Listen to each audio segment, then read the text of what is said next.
ಚೂಡಿ ಟಾಪಿನ ಅಳತೆ ತಗೊಂತ ಇದೀವಿ. ಇಲ್ಲಿ ಹೊಲಿಗೆ ಇರುತ್ತಲ್ಲ ಮಾರ್ಜಿನ್, ಅಲ್ಲಿಂದ ತಗೋಬೇಕು. ಅಲ್ಲಿಂದ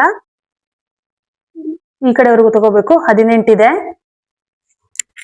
ಆನಂತರದಲ್ಲಿ ಹಾಗೆ ಮಧ್ಯದಲ್ಲಿ ನೋಡ್ಕೋಬೇಕು.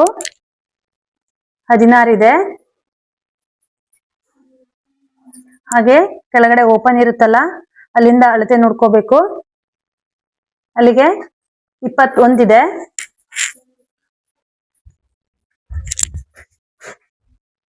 ಕೆಳಗಡೆ ಬಾಟಮ್ ಎಷ್ಟಿದೆ ನೋಡ್ಕೋಬೇಕು. 22 ಇದೆ.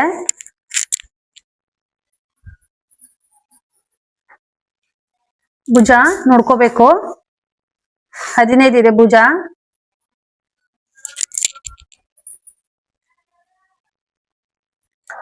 ಹಾಗೆ ನೆಕ್ ನೋಡ್ಕೋಬೇಕು. ಇದು ಬ್ಯಾಕ್ ಸೈಡ್ ನೆಕ್ 3 ಇದೆ. ಹಾಗೆ ಫ್ರಂಟ್ ಸೈಡ್ ನೆಕ್ ಡೀಪ್ ಕೂಡ ನೋಡ್ಕೋಬೇಕಾಗುತ್ತೆ. 5 ಇದೆ. ಹಾಗೆ ಆರ್ಮೋಲ್ ರಿಂಕಲ್ ನೋಡ್ಕೋಬೇಕು ಶೇಪು 7. ಆಮೇಲೆ ಟಾಪಿನ ಲೆಂತ್ ನೋಡ್ಕೋಬೇಕು 40 ಇದೆ. ತೋಳಿ ಲೆಂತ್ ನೋಡ್ಕೋಬೇಕು ಎಷ್ಟಿರುತ್ತೆ ಅಂತ. ಇದು 3/4 ಬರುತ್ತೆ. 18 ಇಂಚ್ ಇದೆ. ಹಾಗೆ ತೋಳಿನ ಲೂಸ್ ನೋಡ್ಕೋಬೇಕು 5.5 ಇದೆ.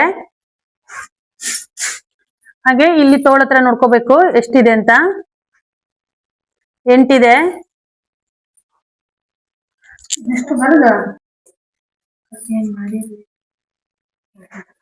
ಇವಾಗ ಬಟ್ಟೆ 8 ಫೋಲ್ಡಿಂಗ್ ಮೇಲೆ ಹಾಕೊಂತ ಇದೀವಿ. ಈ ರೀತಿ ಮಡ್ಚ್ಕೋಬೇಕು. 2 ಫೋಲ್ಡಿಂಗ್ ಇರೋ ಬಟ್ಟೆ ನಮ್ ಕಡೆ ಇರಬೇಕು. 4 ಫೋಲ್ಡಿಂಗ್ ಇರೋದು ಈ ಕಡೆ ಇರಬೇಕು. 4 ಫೋಲ್ಡಿಂಗ್ ಇದೆ. 2 ಫೋಲ್ಡಿಂಗು ಈ ಕಡೆ ಇದೆ. ಈ ರೀತಿ ಹಾಕೋಬೇಕು ಬಟ್ಟೆಯನ್ನ. ಆಮೇಲೆ ಟಾಪಿನ ಲೆಂತ್ ಅನ್ನ ನೋಡ್ಕೋಬೇಕು. ಟಾಪಿನ ಲೆಂತ್ ಎಷ್ಟಿರುತ್ತಲ್ಲ ಅದಕ್ಕಿಂತ 2 ಇಂಚು ಕಡಿಮೆ ಇಟ್ಕೋಬೇಕು.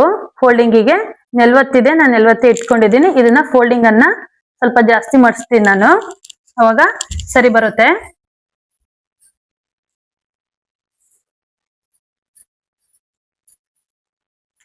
ಇವಾಗ ಭುಜದ ಅಳತೆ ತಗೊಂತ ಇದ್ದೀನಿ. ಭುಜದ ಅಳತೆ ಬಂದ್ಬಿಟ್ಟು 7.5 ಅರ್ಧ ಭಾಗ ಮಾಡಿದ್ದೀನಿ. 15 ಇದೆ. 7.5 ಬರುತ್ತೆ. ಅರ್ಧ ಇಂಚು ಹೊಲಿಗೆಗೆ ಇಡ್ತಾ ಇದ್ದೀನಿ. ಅಲ್ಲಿಗೆ 8 ಆಗುತ್ತೆ ರೆಡಿ. ಹಾಗೆ ಅದೇ ಟೈಪಲ್ಲೇ ನೆಕ್ಕಿನ ಅಗಲ ತಕೋಬೇಕು. 2.5ಗೆ ತಗೊಂತ ಇದ್ದೀನಿ ನಾನು. ಇವರು ರೆಡಿ ಟಾಪ್ ಕೊಟ್ಟಿರೋದ್ರಿಂದ ಅದೇ ಅಳತೆಗೆ ತಗೊಂತ ಇದ್ದೀನಿ ನಾನು. ಹಾಗೆ ಕೆಳಗಡೆ ಒಂದ್ ಸ್ವಲ್ಪ ಮಾರ್ಕ್ ಮಾಡ್ಕೋಬೇಕು. ನೆಕ್ 2.5 ಅಲ್ಲಿ ಅದೇ ರೀತಿ 8. ಆರ್ಮೋಲ್ಸು 7.5 ಇಳಿಸ್ತಾ ಇದೀವಿ. ಹಾಗೆ ನೆಕ್ ನೋಡ್ಕೊಂಡು ನೆಕ್ ಕೂಡ ಮಾರ್ಕ್ ಮಾಡ್ಕೋಬೇಕು. ಫ್ರಂಟ್ ನೆಕ್ ಬಂದ್ಬಿಟ್ಟು 6 ಇಂಚು. 5.5 ಇದೆ. 6 ಇಡ್ತಾ ಇದೀವಿ ಹೊಲಿಗೆಗೂ ಸೇರಿಸ್ಬಿಟ್ಟು. ಹಾಗೆ ಫ್ರಂಟ್ ನೆಕ್ ಆದ ಅದೇ ಇದ್ರಲ್ಲಿ ಹಿಂಭಾಗದ ಕೂಡ ಮಾರ್ಕ್ ಮಾಡ್ಕೋಬೇಕು.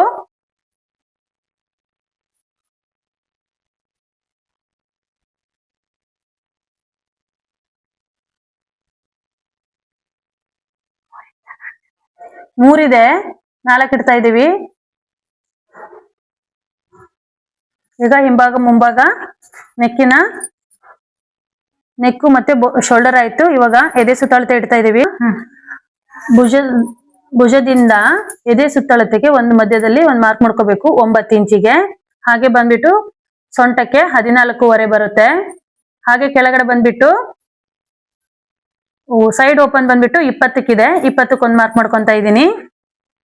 ನಾನು ಅಳತೆ ಟಾಪ್ ತಗೊಂಡಿರೋದ್ರಿಂದ ಅಳತೆ ಟಾಪ್ ಅಲ್ಲಿ ಇರೋ ರೀತಿನೇ ಕಟ್ ಮಾಡ್ಕೊಂತ ಇದ್ದೀನಿ.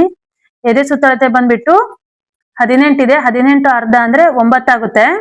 9ಕ್ಕೆ ಒಂದು ಮಾರ್ಕ್ ಮಾಡ್ಕೊಂಡ್ಬಿಟ್ಟು ಅದಕ್ಕೆ 2 ಇಂಚನ್ನ ಎಕ್ಸ್ಟ್ರಾ ಆಡ್ ಮಾಡ್ತಾ ಇದ್ದೀನಿ. ಅಲ್ಲಿಗೆ 11 ಆಗುತ್ತೆ. ಹಾಗೆ ಅದೇ ನಂತರದಲ್ಲಿ ಸೊಂಟದ ಮಾರ್ಕ್ ಮಾಡಿದ್ವಿಲ್ಲ ಅಲ್ಲಿಗೆ ಬರ್ಬೇಕು. 16 ಇದೆ. 8ಕ್ಕೆ ಮಾರ್ಕ್ ಮಾಡ್ಕೋಬೇಕು. ಅದಕ್ಕೆ 2 ಇಂಚು ಎಕ್ಸ್ಟ್ರಾ ಆಡ್ ಮಾಡ್ಬೇಕು. ಅಲ್ಲಿಗೆ 10 ಆಗುತ್ತೆ. ಹಾಗೆ ಕೆಳಗಡೆ ಸೈಡ್ ಓಪನ್ ಬಿಟ್ಟಿದ್ವಿಲ್ಲ ಅಲ್ಲಿಗೆ ಬರ್ಬೇಕು. ಅಲ್ಲಿ 21 ಇದೆ. 21ಕ್ಕೆ 10ವರೆಗೆ ಮಾರ್ಕ್ ಮಾಡ್ತಾ ಇದ್ದೀನಿ. ಅದಕ್ಕೆ 1.5 ಇಂಚ್ ಎಕ್ಸ್ಟ್ರಾ ಬಟ್ಟೆಯನ್ನ ಆಡ್ ಮಾಡ್ತಾ ಇದ್ದೀನಿ. ಹಾಗೆ ಸೈಡ್ ಕೆಳಗಡೆ ಓಪನಿಂಗ್ ಹೋಗ್ಬೇಕು. 23 ಇದೆ.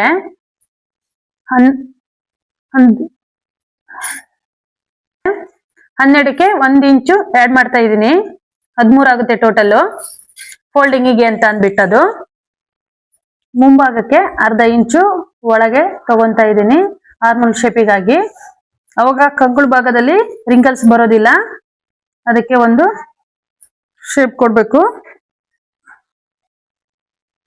ಹಾಗೆ ಬ್ಯಾಕ್ ಸೈಡ್ ಒಂದು ಶೇಪ್ ಕೊಡ್ಬೇಕು. ಈ ಭಾಗದಲ್ಲಿ ಸರಿಯಾಗಿ ಬರ್ಬೇಕು, ಇರ್ಲಿಲ್ಲ ಅಂದ್ರೆ ರಿಂಕಲ್ಸ್ ಬರುತ್ತೆ. ಹಿಂಗ್ ಮಾಡ್ಕೊಂಡ್ರೆ ರಿಂಕಲ್ಸ್ ಬರೋದಿಲ್ಲ. ಈ ರೀತಿ ಶೇಪ್ ಅನ್ನ ಹಾಕೊಳ್ಳಿ, ಚೆನ್ನಾಗಿರುತ್ತೆ. ಆಮೇಲೆ ಈಗ ಮೊದಲಿಗೆಲ್ಲ ಮಾರ್ಕ್ ಮಾಡಿದೀವಲ್ಲ ಆ ಅಳತೆಗೆ ಜೋಡಿಸ್ಕೊಳ್ಳೋಣ. ಇದು ಮೊದಲನೇ ಮಾರ್ಕ್ ಮಾಡ್ಕೊಂಡಿದ್ದು, ಆ ಅಳತೆಗೆ ಜೋಡಿಸ್ಕೊಂತಾ ಇದ್ದೀನಿ. ಮಧ್ಯಕ್ಕೆ ಮಾರ್ಕ್ ಇತ್ತಲ್ಲ ಅಲ್ಲಿಗೆಲ್ಲ ಜೋಡಿಸ್ತಾ ಇದ್ದೀನಿ. ಹಾಗೆ ಕೆಳಗೆ ಓಪನ್ ಅಲ್ಲಿ ಮಾರ್ಕ್ ಮಾಡಿದ್ವಲ್ಲ ಅಲ್ಲಿವರೆಗೂ ಜೋಡಿಸ್ಕೋಬೇಕು.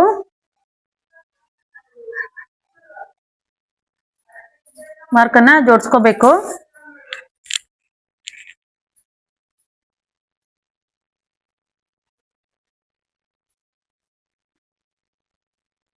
ಇದು ಹೊಲಿಗೆಗೆ ಇದು ಎಕ್ಸ್ಟ್ರಾ ಬಟ್ಟೆ ಇಟ್ಟಿರೋದು. ಇದು ಬಂದ್ಬಿಟ್ಟು ನಮ್ದು ಹೊಲಿಗೆ ಇಲ್ಲಿ ಬರುತ್ತೆ. ಇದು ಎಕ್ಸ್ಟ್ರಾ ಬಟ್ಟೆ, ಎಕ್ಸ್ಟ್ರಾ ಇದು ಇಲ್ಲಿಂದ ಇಲ್ಲಿವರೆಗೂ ಎಕ್ಸ್ಟ್ರಾ ಇರೋದು ಬಟ್ಟೆ. ಇವಾಗ ಬಟ್ಟೆಯನ್ನ ಕಟ್ ಮಾಡ್ಕೊಂತ ಇದ್ದೀನಿ.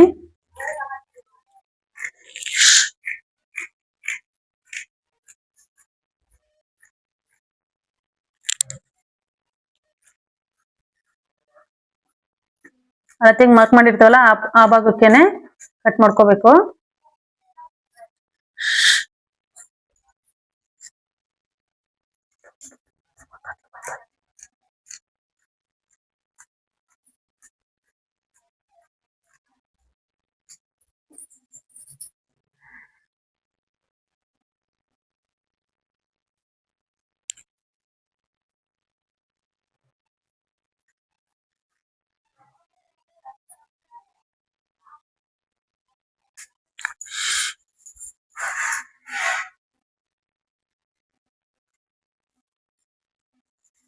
ಈಗ ಮುಂಭಾಗದ ನೆಕ್ ಕಟ್ ಮಾಡ್ಕೊಂಡಾಯ್ತು. ಹಿಂಭಾಗದ್ದು ಮಾರ್ಕ್ ಮಾಡ್ಕೊಂಡಿದ್ವಲ್ಲ ಅಲ್ಲಿಗೆ ಅದನ್ನ ಕಟ್ ಮಾಡ್ಕೋಬೇಕು.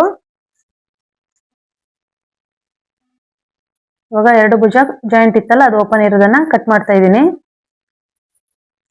ಹಾಗೆ ಇವಾಗ ಮುಂಭಾಗದ ಶೇಪ್ ಅನ್ನ ಕಟ್ ಮಾಡ್ಕೋಬೇಕು. 2 ಪೀಸ್ ಮಾತ್ರ ಎತ್ಕೋಬೇಕು.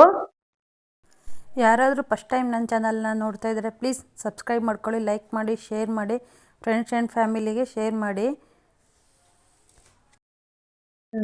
ಈಗ ನಾವು ಮಾರ್ಕ್ ಮಾಡಿದ್ವಲ್ಲ ಆ ಭಾಗಕ್ಕೆಲ್ಲ ಕಚ್ ಹಾಕೋಬೇಕು. ಇದು ಹೊಲಿಗೆಗೆ ಅಂತ ಬಿಟ್ಕೊಂಡಿದ್ವಲ್ಲ ಇಲ್ಲಿ 14ಕ್ಕೊಂದು ಎದೆ ಸುತ್ತಳತೆಗೆ ಸೈಡ್ ಓಪನ್ ಹತ್ರ ಬಿಟ್ಟಿದ್ವಲ್ಲ ಅಲ್ಲೆಲ್ಲ ಕಚ್ ಹಾಕೋಬೇಕು. ಕಚ್ ಹಾಕೊಂಡ್ರೆ ನಾವು ಹೊಲಿಬೇಕಾದ್ರೆ ನಮ್ಗೆ ಈಸಿ ಆಗುತ್ತೆ. ನೋಡಿದ್ರಲ್ಲ ಫ್ರೆಂಡ್ಸ್, ಚೂಡಿ ಟಾಪ್ ಅಳತೆಯಿಂದ ಟಾಪ್ ಕಟಿಂಗ್ ಮಾಡೋದು ಹೇಗೆ ಅಂತ ಈ ವಿಡಿಯೋದಲ್ಲಿ ತೋರಿಸಿದ್ದೀನಿ. ನಿಮಗೆ ಈ ವಿಡಿಯೋ ಇಷ್ಟ ಆದರೆ ಒಂದು ಲೈಕ್ ಮಾಡಿ. ಯಾರಾದರೂ ಫಸ್ಟ್ ಟೈಮ್ ನನ್ನ ಚಾನಲ್ ನೋಡ್ತಾ ಇದ್ದರೆ ಸಬ್ಸ್ಕ್ರೈಬ್ ಮಾಡ್ಕೊಳ್ಳಿ.